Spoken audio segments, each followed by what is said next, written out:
great to have you here. Thank you so much for coming. We are here to now talk about the mobility transition. You can tell the house is full and they're ready and keen to know how we're going to actually get to it. But before we start, I would really like to ask you to introduce yourself. And maybe we're going to start with Julia. Where do you come from? What do you do? And what do you have to do maybe also with the mobility transition? Okay, of course.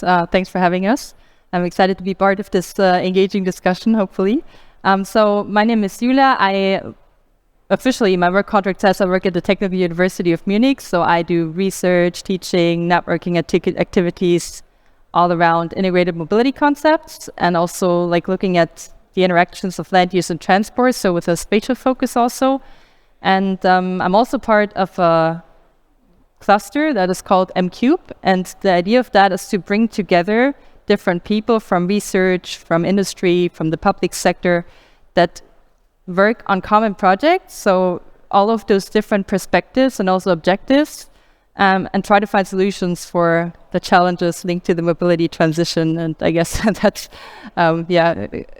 quite a challenge. Sounds good. Thank you for coming and being here. Florian, who are you? What do you do? I'm Florian. I'm working in the business development of a software company that is addressing mobility transformation, energy transformation, and decarbonization with its solutions.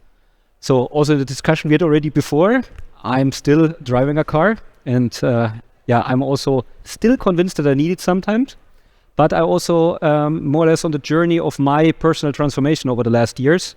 And this is why I'm really happy to be with you today. And honestly, it's really great to see a sold-out stadium here, more or less. It's great to have so many people, and I really enjoy also the location. It's really an amazing place. So happy to be here today. Happy to have you, Florian. Maybe a question to you. I mean, we've already heard you speaking, Katja, but why do you do what you do? Because I have no choice. Good. It became a mission. It's always, I'm always asked this kind of question, but I don't have a moment to have it like a storytelling.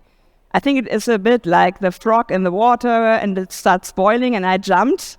And I, after the February, which was really hard for me, I recognize I'm still here, so I will do this for the rest of my life, I think. All right, that's a commitment. Let's see. Nice to have you here, Katja. So we're going to start off with a little mobility transition quiz. You have a green and a red card on your table, and I'm just going to ask some questions, then count down from 3 to 1, and then you hold up the sign. And for you to actually be part of this, please look underneath your seat. You also have a green and a red card. And if I count down, same for you, you just hold up so we get a holistic picture of your opinion and everyone here. Everyone ready? Perfect. So first question regarding the mobility transition is, the mobility transition, it's not a question, it's a statement, all right? So the mobility transition is complicated. 3, 2, 1. Everyone agrees, besides some people. You don't think it's complicated? Right here, sir? You that you were turning around, yes? No? No, the one with a red, that hold up the red sign. Yes, you, exactly. The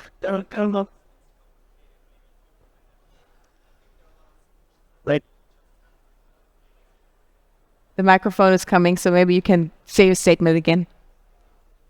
I don't know. Okay, now you can hear me. I think yes, it is complicated, but on the way around, not, because we have a lot of alternative mobility solutions. We just have to implement it. I think it's still a long way to get it implemented in the infrastructure, funding, a lot of adaptations has been done, but the solutions are there. So that's all right. We just need to get it going. Yeah. Okay. Your opinion? We have everything we need. We just need to do it? Honestly, if I think about it, solutions are there. It's a matter of execution. And I think we do it the classical German way. Let's do it, maybe not. Or if we had the discussion when the combustion engine was more or less finally 2035, we will get rid of it. As soon as it was done on the European level, some politicians from Germany had a great idea to start again a discussion about e-fuels. So honestly, this is the typical German way. Not just do it, but always step out sidewise. And I think this is one of the major problems here. Yeah, also to add to that, I think it's not just about implementing solutions. It's also mainly about the societal transformation, how people think and act. So I think that's the biggest challenge about it. Yeah. Anything to add, Katja? Yeah, we need a mobility minister. Another car minister. I think it's also he's not a bad person, so to say, but maybe he's surrounded with people who like cars, who still want to drive cars, and he's not listening to the people. And he should be at a hospital, maybe asking the people, is it good that you drive a car still? So I think it's more to open hearts and minds and to shape. But let's see what the audience thinks to the next question, and of course you. So the mobility transition must create public space without cars.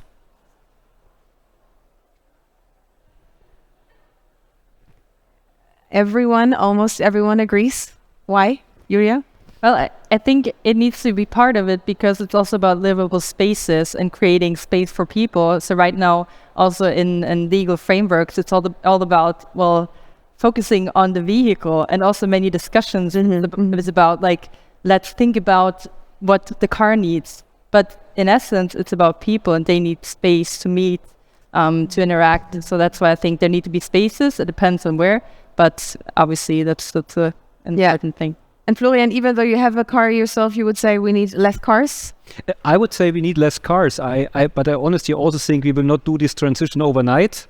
I really appreciate also, I think it was great what Katja was mentioning in her speech. And I think it's great to also aim for a goal that might sound here and there unrealistic based off the status quo.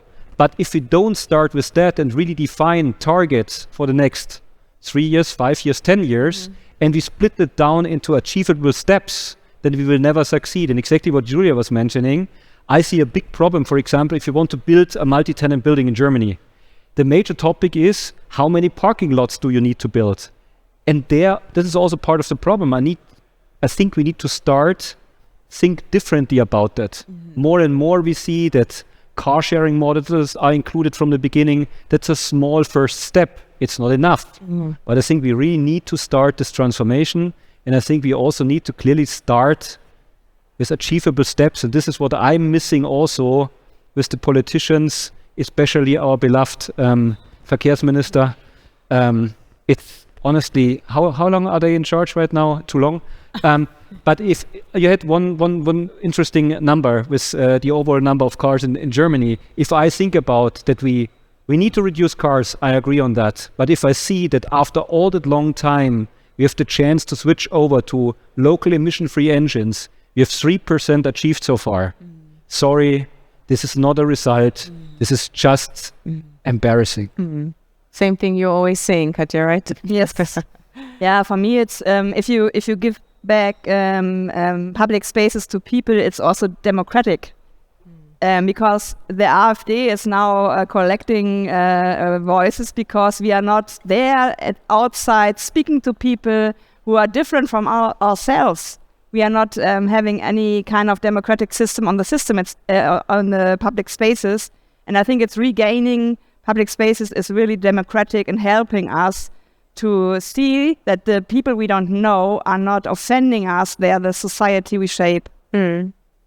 All right, next statement. The mobility transition is currently only taking place in cities.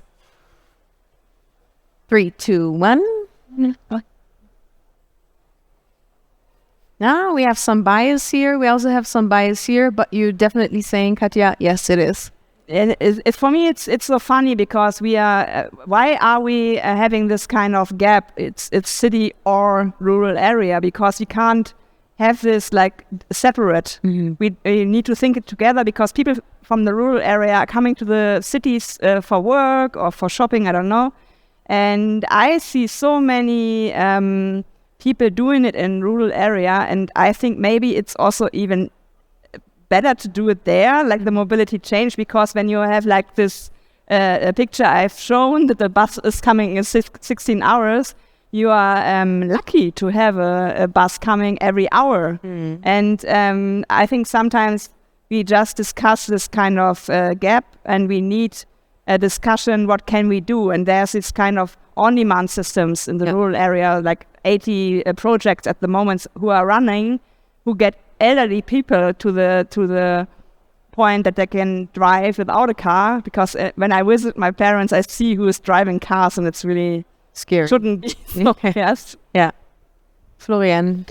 I think it is obvious that it's maybe a little bit easier in the cities because you have more public transport topics and whatever, distances are maybe shorter. But on the other hand, I clearly also see, if I analyze a little bit our, let's say, daily driving distances as a family, sometimes or most of the days, it wouldn't be any problem to get rid of a car, honestly.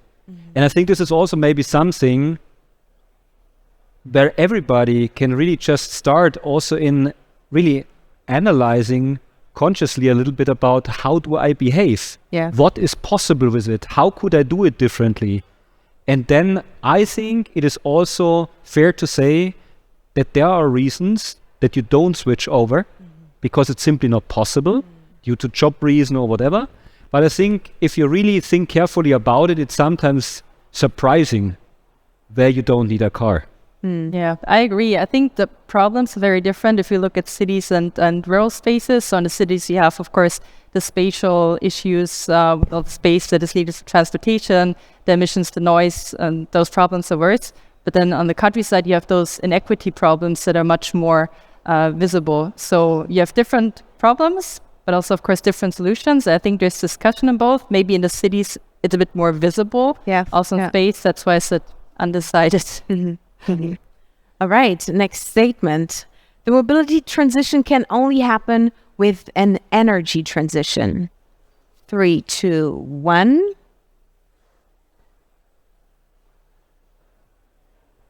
Okay, there's some people that held up the red.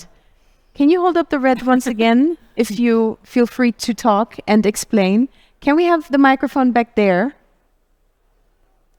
So why would you say no? And maybe your name first, and then the short explanation. Yeah, hi, I'm Mariana. So I think it can not only happen with like an energy transition, but it will also like bring an energy transition. So if we move away from like people just like sitting in one car and like we are traveling more together again, and we're having more mobility in groups from between different places, it will just like change our energy consumption while doing it as well. But it doesn't, to start, it doesn't need like the energy transition first, but it both needs to happen, and it will both push like the other. Yeah. And I think it's just, there's no like any reason that could be pushed by saying, oh, we need to do this first before we can change mobility, is a bad reason to put up. Like, like it's just a bad excuse. Like we just have to start, and it will both push the process in the right direction. Thank you.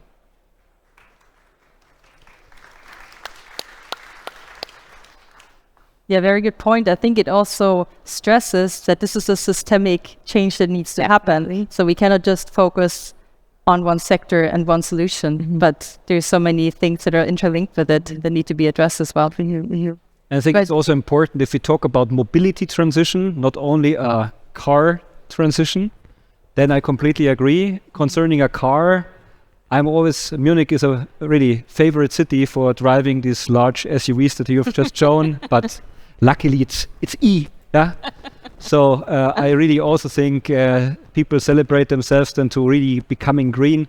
Well, I just saw a recent study, electrical car overall footprint, if you charge it with green electricity, which should be feasible and possible in these times, not in Germany, but we will work on that, then it's already becoming a better footprint after 30,000 kilometers. If you just use the classical electricity mix that you normally had in Germany, with also this beloved coal energy and all that, it's 160,000. So I think this is also just a number. But I think if you are celebrating yourself by just transforming your combustion engine to an electrical car and still charge it with the classic electricity mix, well, and this is maybe not really sustainable. Yeah. Katja? I totally agree what was said in the audience, that we always forget that the first step of a mobility change is to avoid a way or to cut away. So some people are here in a virtual way. They don't came here to this place Of course, it's sometimes necessary and nice to meet, but some people maybe should fly less and have more video conferences. And that is something we always forget because we like technology and we like to shape technology. And sometimes we need more focus on the first step to have said, do I really need this way, or can I stay at home and have a video conference? All right, now the last question to the audience and of course to you. The mobility transition needs a social transformation.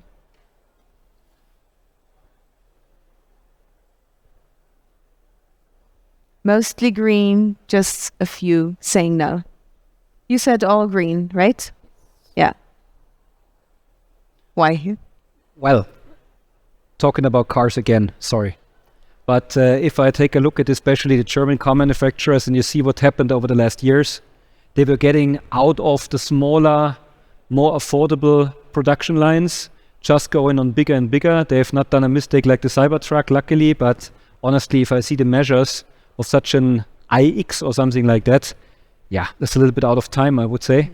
And therefore, I think we need to make sure that mobility, also beyond the car, is accessible, as you said, it's affordable, and especially from the car industry, I would expect really also, if you really need a car, an affordable way to also do a transformation. If I take a look at the list prices for an electrical car in Germany from a German brand, come on, what are we talking about? And then there's no wonder that we have a significant increase in market shares from some of these American companies. I don't want to mention the name, I'm not the biggest fan, but also from some other car manufacturers coming from Asia. I think this is one topic. We need a social transformation. The security issue, I completely agree with you. My daughters, if they are starting right now to go out in the evening, honestly, I would not feel that comfortable if they are going home alone by public transport in the night. And I think there's a lot of facets that we need to cover. And if we don't do that, and if we don't really also switch our mind, including myself, this is always interesting to see how you also challenge yourself on the topics. If we don't do really a proper transformation overall, including the social part, we will fail. Yeah, why social transformation? Because we've gotten so used to mobility practices that are not sustainable. So it touches so many, minds, but also instruments, etc. It's more than just, switching the engine. I think most of us agree that we need a social transformation in order to get the mobility transition and transformation. But how do we get the social transformation? Katja, what do we need in order to, get everyone have the click in their head and be like, yes, that's how we should be going? What do we need? Maybe also from politics, from us here in general. What do we need? I liked the keynote of Eckart in the morning because he was telling many questions also. So if you're saying to someone, I hate your car, that is not opening the door maybe.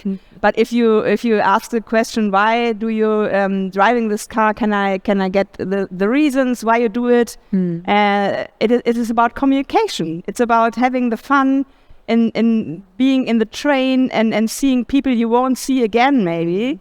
For me, I'm so happy that I'm not driving all the way with a car to get to my lectures. I was done it like one week, and then I was like a psychopath, I think. And I think when we offer people time for the change, and it is something we didn't touch at the moment, and we are always this kind of hectic. There are still this coffee to go cups again. They were away before the pandemic situation. Now they are all doing this kind of coffee to go to France, go to Spain. They sit when they drink. So I think it's about also offering the vision that you gain time for your family, that you gain time for your hobbies, that you're not this rushed anymore. And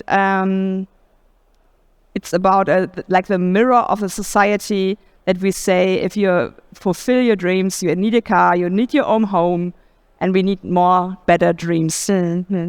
And we're talking about the mobility transition already quite some months, years.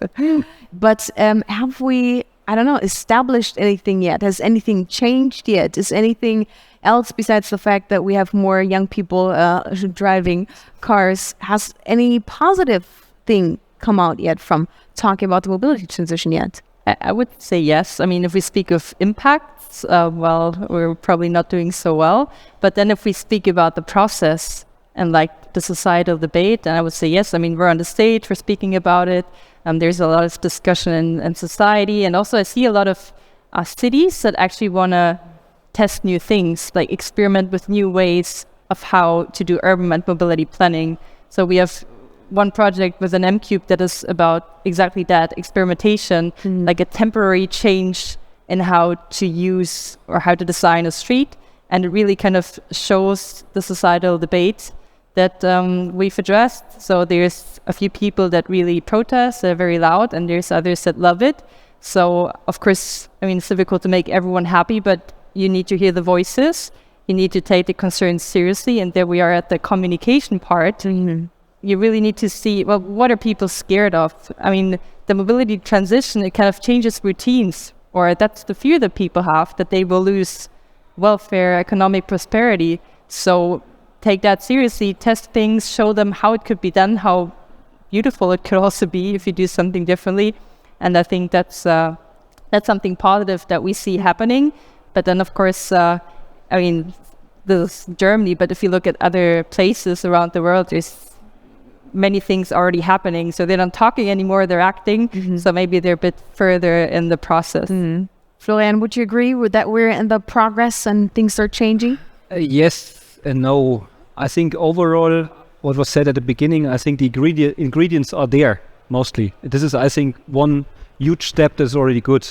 If I talk to peers really bottom up somewhere in the society, it's also getting better. The objections around reach of cars, or could I change a different system? I love, for example, to be in international cities. It's so easy with the public transport.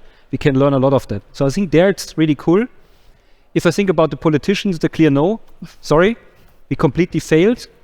And this is embarrassing, especially if I take a look at the government that we're currently having. It's a mess. And also, since we had IAA in Munich last week, you mentioned it, you referred to it.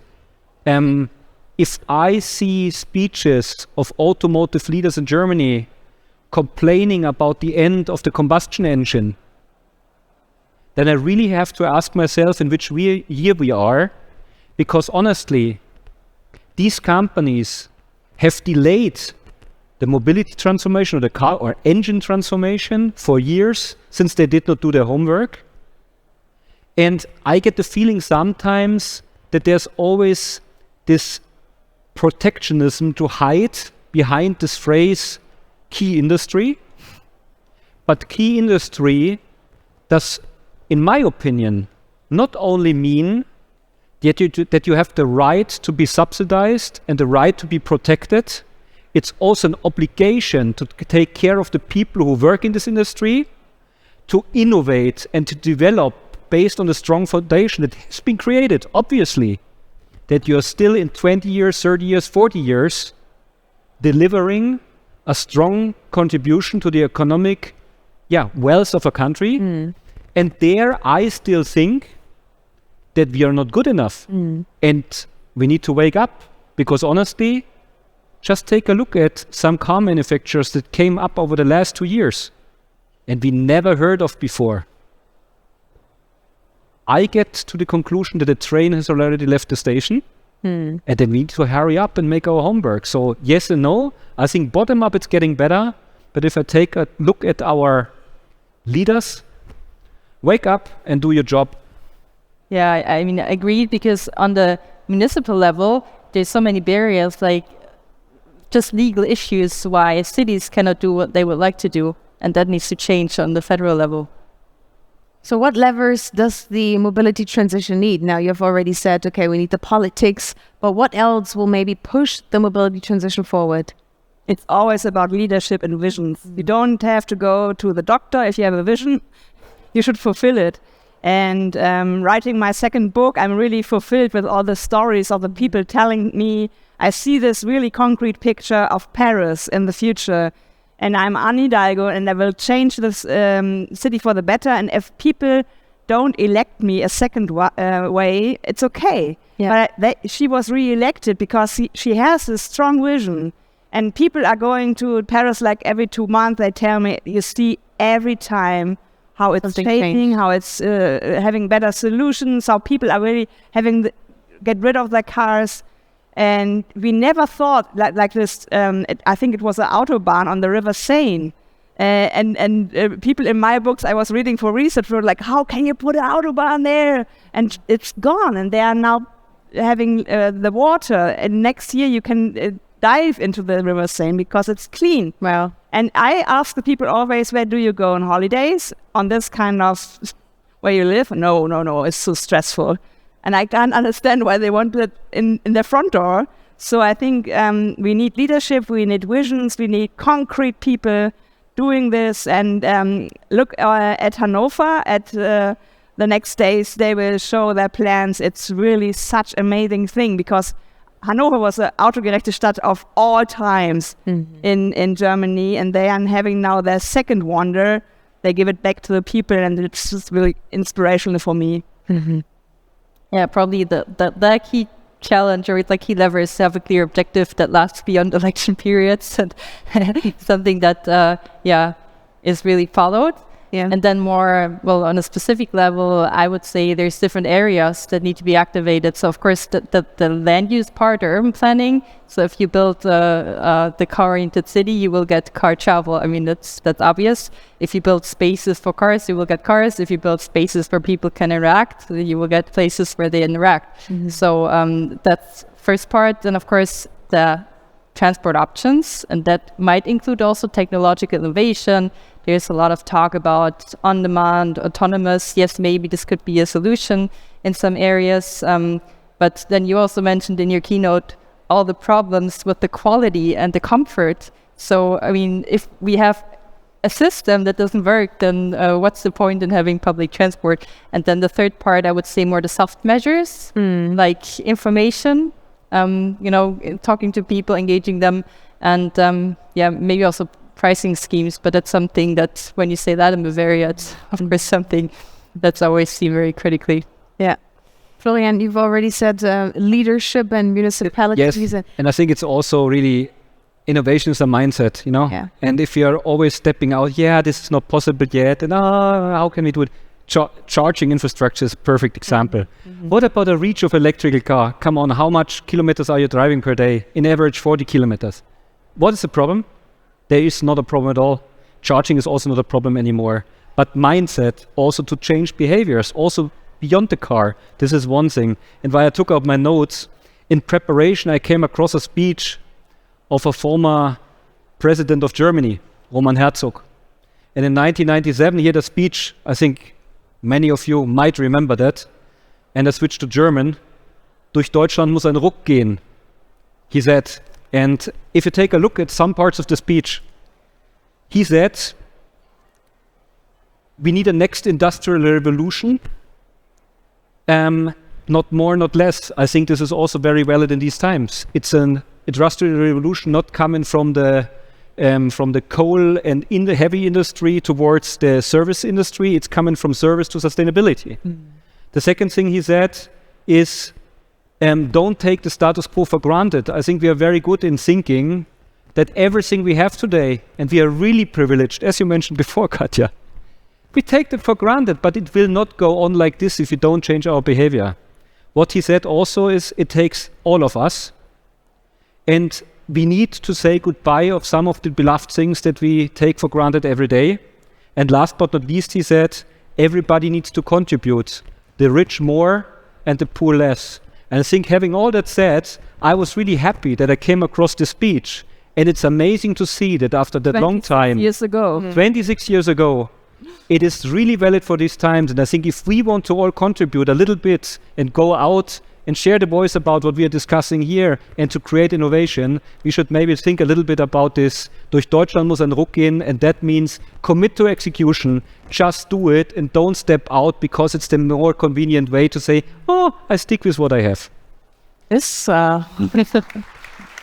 was a great final statement from you. Thank you. I didn't even ask for it, but you gave it to me. Very good.